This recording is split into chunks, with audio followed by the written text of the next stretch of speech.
Bendu, and I'm coming at y'all with another video today. And yeah, so today I wanted to talk about Julian Assange. So one of the weird things from that Stundin article that, yes, I know it came out a while ago, but yes, I'm still covering it. Who cares? We're talking about Assange up in this bitch. You feel me? Free that nigga. But one of the things that came out in that article was very fast. Well, not came out because we already knew this, but they talked about it and it was very fascinating to me. So before I get to that exactly in the article, I want to preface it by going over the record of Barack Obama when it came to journalists and whistleblowers. So let's go ahead and get into that. All right. Obama has worst record on jailing whistleblowers of any U.S. president. President Barack Obama has a worse record on jailing government whistleblowers than previous U.S. presidents, Exposed Facts Whistleblower Protection Program Director Jesse Raddick stated on Wednesday. 8 whistleblowers have been convicted so far, more than by every previous president combined. Kind of like Barack Obama deported more immigrants than every president combined. It's kind of weird how he breaks records like that. First black president to jail the most whistleblowers out of all presidents combined, to deport more immigrants than all presidents combined, to drop so many bombs, the military runs out of bombs to drop. Jesus, man, this guy, man. The first black president to reusher slavery back to the continent of Africa. So many firsts with this guy, man. So many firsts with this guy. We should have a Barack Obama day. Fuck Martin Luther King. We should have a Barack Obama day. It's like, nah. But Free Press Senior Director of Strategy Tim Carr told the press conference, Obama has been worse for a free press than Richard Nixon, and that's a shameful reputation to have. Raddick told a National Press Club press conference in Washington, D.C. The Obama administration has cracked down on government whistleblowers to greater impact than Nixon could have ever imagined, Carr said. Press freedom to cover the excess of the United States government no longer exists in the United States. Reporters Without Borders USA Director Delphine Hauligand told the press conference. So when they tell you that Donald Trump, well, we're going to get to Trump, but when they tell you that he's the enemy of the press, no, Barack Obama was. If anybody can be sentenced in the United States because he was merely talking to a journalist, where is press freedom in the country of the First Amendment? The United States has fallen to 49th place in an index of 180 nations. Oh shit. My bad. Having issues seeing. Give me 1 second. There we go. All right. Compiled by Reporters Without Borders, Haugen pointed out. According to the index, the United States has dropped 14 places in 3 years and now lies behind Burkina Faso, Niger, and El Salvador for press freedom. On Wednesday, Raddick, Carr, and Haugen participated in a march to the White House to deliver a petition with more than 100,000 signatures calling for the immediate release of convicted CIA whistleblower Jeffrey Sterling. This is Chris Hedges. This is from Democracy Now! With Chris Hedges, but Pulitzer Prize winning journalist Chris Hedges has filed suit against President Obama and Secretary of Defense Leon Panetta to challenge the legality of the National Defense Authorization Act. I'm literally about to get to that right now, which includes controversial provisions authorizing the military to jail anyone it considers a terrorism suspect anywhere in the fucking world. They didn't say fucking, but so I added it in. Without charge or trial. Sections of the bill are written so broadly that critics could encompass journalists who report on terror-related issues such as Hedges for supporting enemy forces. It's clearly unconstitutional, Hedges says of the bill. It is a huge and egregious assault against our democracy. It overturns 200 years of law, which has kept the military out of domestic policing. We speak with Hedges now, a senior fellow at the National Institute, and that's the whole pre-roll for Democracy Now. Going to the ACLU, Barack Obama signs indefinite detention bill into law. December 31st, 2011 for immediate release. President Obama signed the National Defense Authorization Act, NDAA, into law today. The statute contains a sweeping worldwide indefinite detention provision, while President Obama issued a signing statement saying he had serious reservations about the provisions, but I'm not going to do shit about it because I'm Barack and don't do shit for the people, Obama. The statement only applies to how his administration would use the authorities granted by the NDAA and would not affect how the law is interpreted by subsequent administrations. Maybe you should have thought about that, fuckface. The White House had threatened to veto an earlier version of the NDAA, but reversed course shortly before Congress voted on the final bill. That means the CIA said, hey, if you don't vote for this, we're going to get you. Here's this third, the lost angle of the Kennedy assassination. You still you still want to go against that bill, bruh? You still want to veto that bill, bruh? Oh, all right, that's what I thought. That's what Kennedy thought too. Look what happened to his thoughts. President Obama's actions today is a blight on his legacy because he will forever be known as the president who signed indefinite detention without charge or trial into law, said Anthony D. Romero, ACLU executive director. The statute is particularly dangerous because it has no temporal or geographic limitations and can be used by this and future presidents to militarily detain people captured far from any battlefield. And we saw that play out during the George Floyd protests last year. So while all of you Trump people were saying, oh yes, Trump's getting tough on crime, he was allowing unmarked government bureaucrats running around grabbing people up off the streets. Just think about that. I'll let that sit with you. The ACLU will fight worldwide detention authority wherever we can, be it in court, in Congress, or internationally. So yeah, that's Barack Obama with the NDAA. Let's move over to this article I found. This is from The Nation. Obama's crackdown on whistleblowers. The NSA full reveal how a toxic mix of cronyism and fraud blinded the agency before 9/11. This is by Tim Shorrock. This is from The Nation. And the annals of national security. I'm immature, annals. The Obama administration will long be remembered for its unprecedented crackdown on whistleblowers.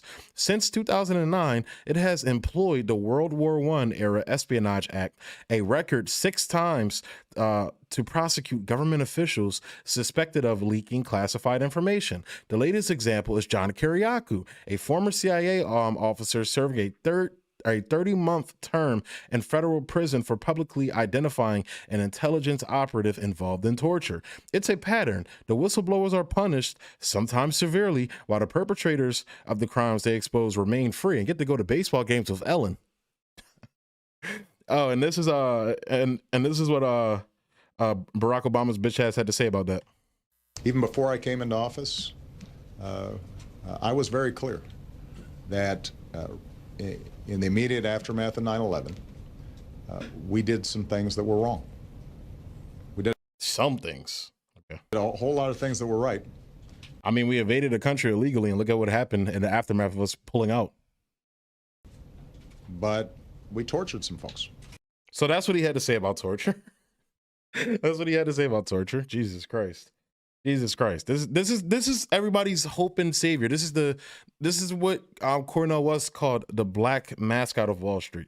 So so Bendu, why are you playing this right now? Why are you playing this right now? The reason why I'm playing this is because of this. So, and how it relates to Julian Assange.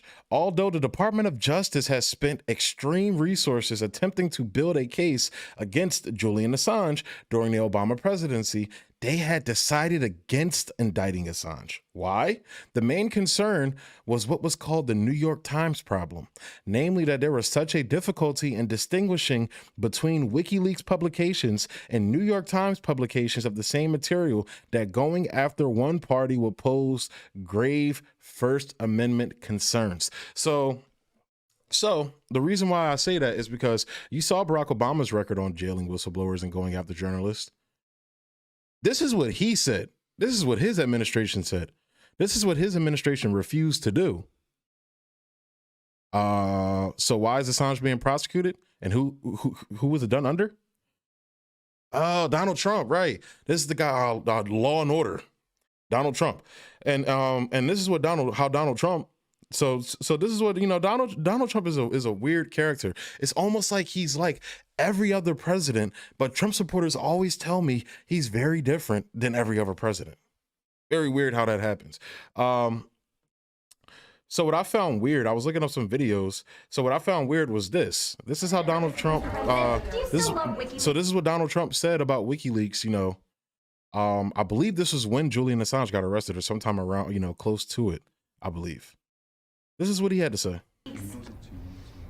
So you see the journalist. Do you still love WikiLeaks? Do you still love WikiLeaks? I know nothing about WikiLeaks. It's not my thing. And I know there is something having to do with Julian Assange. I've been seeing what's happened with Assange, and that will be a determination, I would imagine, mostly by the Attorney General, who's doing an excellent job. So he'll be making a determination. I know nothing really about him. It's not my deal in life. What would you like to see happen? What punishment? I don't really have any opinion. I know the Attorney General will be involved in that, and he'll make a decision. Okay? So he's talking about William Barr. So weird. I don't. Wait, Julian who? Assange. Oh, yeah. I met him at the. Oh no. Who? Wiki who? Wiki who? WikiLeaks. WikiLeaks. I love WikiLeaks. These WikiLeaks, as confirmed just today by. And note, I'm only using the Washington Post because like this mashup was so funny. I like literally, it's so funny to watch. It's so funny. WikiLeaks. It's been amazing what's coming out on WikiLeaks. They want to distract us from WikiLeaks. The wonder of WikiLeaks. It seems like now you wanted to. Well, at that point, you wanted to distract us from WikiLeaks. Boy, that WikiLeaks has done a job on her, hasn't it? We've learned so much from WikiLeaks. Oh, we love. So before you don't know who WikiLeaks and Julian Assange, well, after you don't know who Julian Assange is, but before you know who they are. It's almost as if you're like every other politician and you only use things when it's beneficial to you. Weird. WikiLeaks. Boy, they have really WikiLeaks. Jesus, it's so weird. It's like Donald Trump. I mean, this WikiLeaks. It's just a regular politician. The WikiLeaks would've thought? revelations. This WikiLeaks is like a treasure trove. WikiLeaks, right? WikiLeaks. And you know, as I was getting off the plane, they were just announcing new WikiLeaks, and I wanted to stay there, but I didn't want to keep you waiting. I love it's so funny how he talks with his hands. WikiLeaks. WikiLeaks. WikiLeaks. It just came out.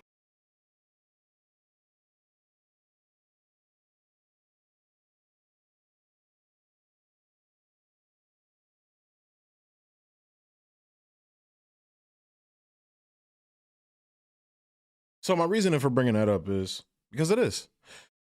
So you saw this. Although the Department of Justice has spent extreme resources attempting to build a case against Julian Assange during the Obama presidency, they had decided against indicting Assange. The main concern was what was called the New York Times problem. Namely, there was such a difficulty in distinguishing between WikiLeaks publications and New York Times publications of the same material that going after one party will pose grave First Amendment concerns. Donald Trump said, fuck that. I don't have no problem with that. President Donald Trump's appointed Attorney General William Barr did not share these concerns, and neither did his Trump-appointed deputy, Kellen S. Dwyer. Barr, who faced a severe criticism for politicizing the Department of Justice on behalf of the president, got the ball rolling on the Assange case once again. Their argument was that if they could prove he was a criminal rather than a journalist, the charges would stick. And that was where Thorderson's testimony would be key. And that was the melted ice cream looking bull that lied about Assange, the witness that was revealed. He came out to Stundin and said he lied. So I just find that very interesting. That whether it's a shit lib or whether it's a conservative, and the reason why I say it's interesting is because it proves my point. You know, only principled people give a fuck about civil liberties.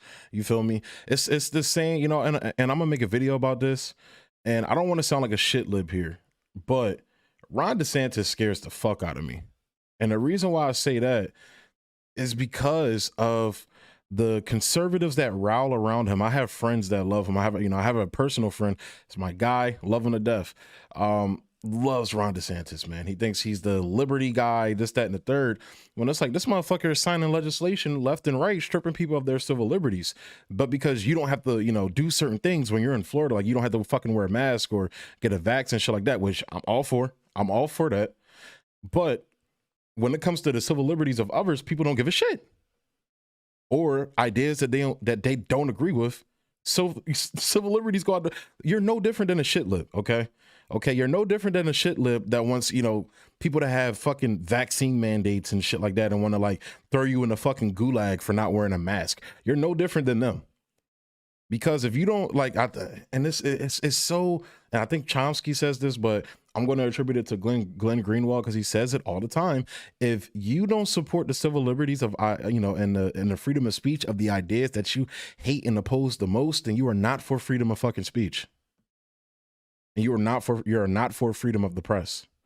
And the reason, and again, the reason why I'm bringing these two things up is because I've been noticing this a lot. And it's like, you know, we call it out with shit libs because they're the ones in power right now. And I want to continue calling them out and making more videos about it. But I want to continue calling out people like Ron DeSantis too. Ron DeSantis, you can't sign a bill, you know, an anti-protesting bill, you know, that stops people from doing certain things, but then allow, you know, a protest that you're in favor of and that you want to support, a State Department CIA protest and a Cuban protest down in Florida, and completely change the rules because you favor the protest that's going on. Ron DeSantis, you can't make students and teachers register their political beliefs in a survey. I can't believe I have to say this. And I don't know why, you know, people aren't talking about this more. You know, he's no like, you know, and I'm not trying to compare two things. I'm not trying to compare liberals to DeSantis. I'm not trying to make one seem better than the other. But this is the starting shit that we was criticizing people like Cuomo for and other governors, Democratic governors. So it's like when I'm seeing these things, you know, and I feel like that's a substantive critique. And I'm going to go deeper into the critique. I actually have the video in my file, just haven't gotten around to editing it with the new job and everything. But and that's why I'm bringing this up, because Ron DeSantis is like little Trump Jr. Like he loves nut hugging Donald Trump. He loves Donald Trump. He's, you know, and that's what a lot of it is all about. It's about him, you know, positioning himself as this like Trumpian type figure to gain more popularity as a politician. I expect him to do that. And it's not necessarily a critique or anger at Ron DeSantis. You feel me? Like you know, if you expect a snake to do snake-like things. Expect the fart to stink. Unless you're doing some freaky shit at night, but I think it's like, but nah, for real. So I expect the politician to do that. You know, politicians going to politicians. Politicians are going to politician. There we go. That's better. Yeah. So I expect that. What I didn't expect was people to go along with it because it suits their narrative and it suits their ideology. And I know I probably should have expected that coming because, you know, there's no like conservatives and shit libs are basically, you know, the fucking same for the most part. And I'm talking about like the Republicans, like the mainstream corporate, you know, elitist Republicans, and along with some of the Trump supporters. Because I have met Trump supporters that call him out on this bullshit, but a lot of people don't. But this is that fear, you know, that fear, well, not fear, but that hypocrisy that I see on both sides. But you know, it's not necessarily because conservatives are, some of them are on the right issues when it comes to the the vaccine mandates and, you know, war. Surprisingly, whoever thought that they would be on Trump would cook their brains so much that they would somehow, you know, a lot of them would be anti-war. Who fucking knew? But yeah, I just wanted to bring that up because I just find it weird that, you know, all these people are for talk about freedom of speech. And this is going towards like the talking heads now. This is going towards the Shapiros, the Crowders, all of them motherfuckers, the Candace Owenses of the world. You know, I believe Ben Shapiro came out straight up and said he believes Julian Assange, you know, he called him a criminal, if I'm not mistaken. Shapiro did. Crowder doesn't say shit about him at all. Like Joe Rogan, of all people, has spoken out for Assange. Joe Rogan. It's fucking insane, man. And Joe Rogan's on the right side of a lot of issues, man. There's very little I disagree with Joe Rogan on politically, except I don't like, you know, I don't fuck with him having fucking CIA agents on and fucking bullshit artists, North Korean people who changed their story 50 million times. And it was but he has the right to do that. I'm never going to criticize him for having those people on. But the same way you sat there and you fact checked Alex Jones because the internet, you know, had a freak out about it. Do that to Mike Baker. Do that to Shorty from North Korea. Do that same shit. That's all I'm asking for is consistency. Because Alex Jones has been proven to be right about a lot of shit. But those other two people have been proven to be full of shit.